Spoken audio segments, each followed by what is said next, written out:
네, 우크라이나 문제 좀 잠깐 짚어보겠습니다. 러시아가 우크라이나를 침공할 거라고 미국 정부가 분석한 D-Day가 바로 어제였는데 일단 아무 일도 없었습니다. 푸틴은 오히려 일부 병력을 철수시켰다 이렇게 밝혔죠. 하지만 또 오늘 그 아침에 나온 뉴스를 보니까 우크라이나 대통령 정보 보고를 받았는데 철수한 게 아니라 일부 병력이 오히려 증강이 됐다. 또 이런 정보 보고가 들어왔다라는 보도도 오늘 또 나온 바가 있습니다. 도대체 어디로 흘러가는 건지가 좀 궁금한데요. 전문가 연결해서 좀 분석해 보도록 하겠습니다. 국민대 유라시아학과의 정재원 교수 전화로 연결하겠습니다. 나와 계시죠? 예, 안녕하세요. 교수님은 어떻게 읽고 계세요? 이거 정말 침공할 거라고 보세요? 어떻게 보세요? 글쎄요. 정확한, 이유, 어떻게 될지는 알 수는 없지만은, 네. 최소한 이번만큼은, 우크라이나에 대한 어떤 대대적이고 전면적인 공격은 기획하지 않았을 거라고 저는 좀 주장을 하고 있습니다. 예, 단지 협상력을 극대화하기 위한 어떤 일종의 벼랑 끝 전술을 계속 해왔다고 좀 보고요. 어허.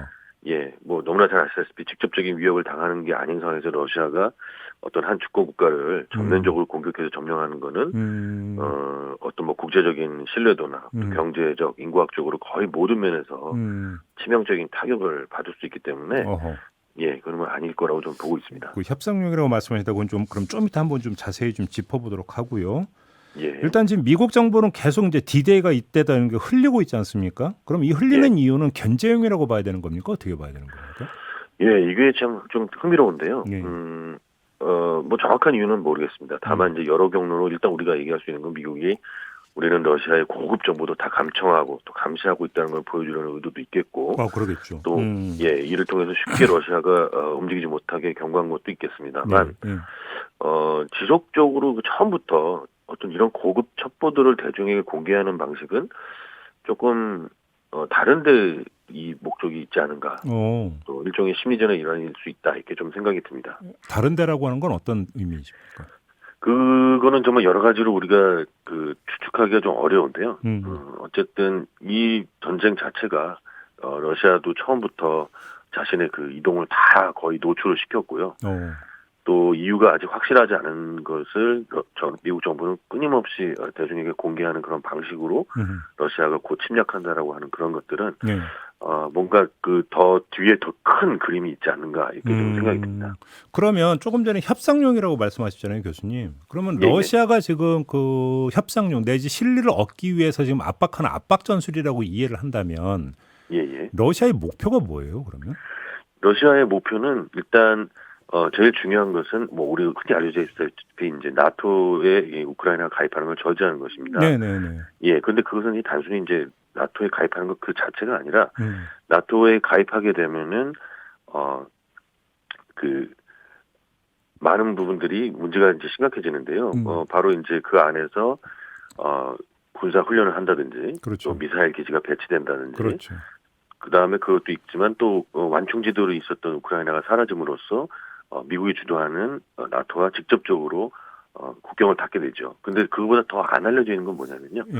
바로 그 우크라이나 내부에 있는 지금 러시아가 불법적으로 점령해 있는 크림반도라든지 아니면은 반군을 사실상 지원하고 있는 두 공화국 있지 않습니까? 그 지역에 문제가 이제 상수가 되면서 다시 국제적으로 그 문제가 지금 감춰져 있었는데요. 그 문제가 크게 부각되면서 앞으로 끊임없는 긴장과 갈등을 야기할 것이고 러시아의 정부의 어떤 도덕적인 신뢰도가 끊임없이 하락할 거기 때문에 그러한 부분들이 러시아는 굉장히 지금 우려하고 있다고 보시면 될 것 같습니다. 교수님께서 지금 말씀하신 게 돈바스 지역 그거 말씀하시는 건가요? 예, 맞습니다. 도네츠크와 루간스크 공화국이라고 하는. 잠깐 좀 설명 좀 해주세요. 이게 어떻게 되는 거예요? 이 돈바스 지역 문제가 왜 분쟁이 되는 겁니까? 잠깐 말씀드리면 그 지역이 이제 2013년 러시아가 크림반도를 점령하게 되고 그 시절에 완전히 그 러시아령으로 가져가진 않았지만 동부에 그 러시아인이 많이 살고 있는 우크라이나 동부 지역에 소위 그 친러시아 반군들이 그 지역을 사실상 독립을 선언을 하면서 지금까지 갈등을 빚고 있죠. 그러면 이참에 지금 이곳을 그냥 말 그대로 합병하기 위해서 병합하려고 한다 이런 건가요, 푸틴이? 병합까지는 아마 쉽지 않을 거고요. 다만 이제 국가 승인을 바로 엊그저께 러시아 국가두마에서 러시아 대통령 푸틴에게 요구한 상황이 네, 뭐 있습니다. 결의안 채택했다는 보도가 있더라고요. 예. 예, 맞습니다. 그러한 형태로 음. 이 지역을 분쟁 대상화, 분쟁 지역으로 만들어서 네. 나토의 어떤 특정 국가가 가입하기 위한 조건이 분쟁 지역이 없어야 됩니다. 아, 내부에. 그렇죠. 예, 예. 예, 바로 그러한 부분들을 끊임없이 자극을 할 음. 것으로 보입니다. 그러면 다만 병합이나 예. 그런 쪽으로는 가지 않을 것 같습니다. 2단계 전략이랑 일단 돈바스 지역을 분쟁 지역화하고 1단계로. 예. 그러면 예. 지금 그 나토 가입 조건이 그러니까 분쟁이 없어야 되는 것이 돼 버리니까 이걸 그러니까 빌미 삼아서 나토 가입을 막는다. 이런 2단계 전략이라는 건가요? 아마 그런 것은 이제 끊임없이 이제 추구할 것 같습니다. 알겠습니다. 그러면 미국이 노리는 건 지금 뭘까요? 미국은 계속 지금 그러니까 임박을 계속 이제 주장을 해온 거잖아요. 미국이 노리는 거는 이제 조금 더 우리가 봐야 될 것 같은데요. 네. 미국이 노리는 것은 이번 기회에 두 가지일 수 있을 것 같습니다. 음흠. 러시아랑 벼랑 끝까지 가서 네. 러시아와 이제 뒤에 어떤 타협을 해서 네. 지금 그 중국과 전 세계적으로 경쟁을 하고 있는 이 구도 속에서 러시아를 중러 동맹에서 다소 이탈을 시키는 그런 생각도 할 수도 있고요. 예. 정반대로 중국과 러시아를 묶어서 음흠. 그동안의 트럼프 이후로 다소 악화되었던 미국과 유럽 간의 관계를 다시 한번 동맹력을 강화시켜서 지금 러시아가 유럽과 미국 사이를 끊임없이 이간질을 하고 있는데요.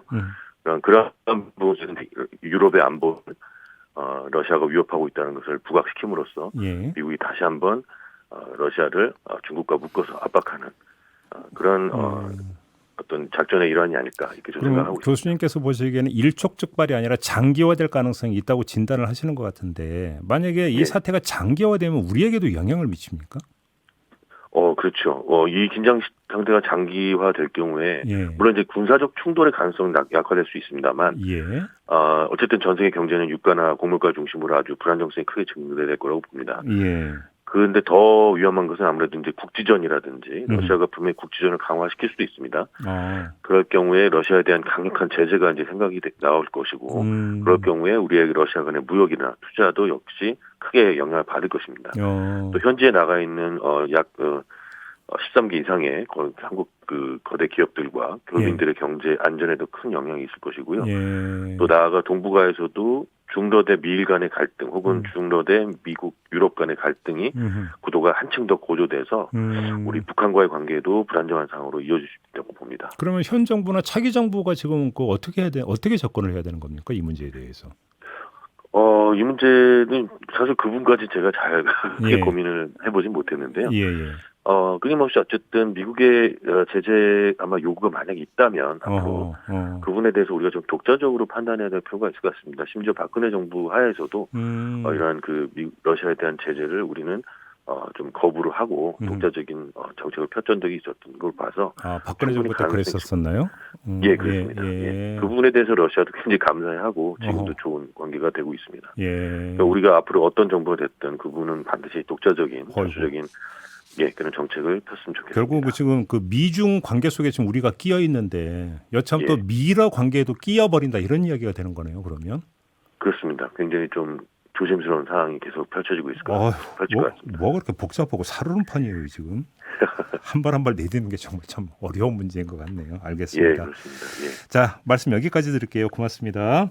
예, 감사합니다. 네, 지금까지 국민대 유라시아학과의 장재원 교수와 함께했습니다.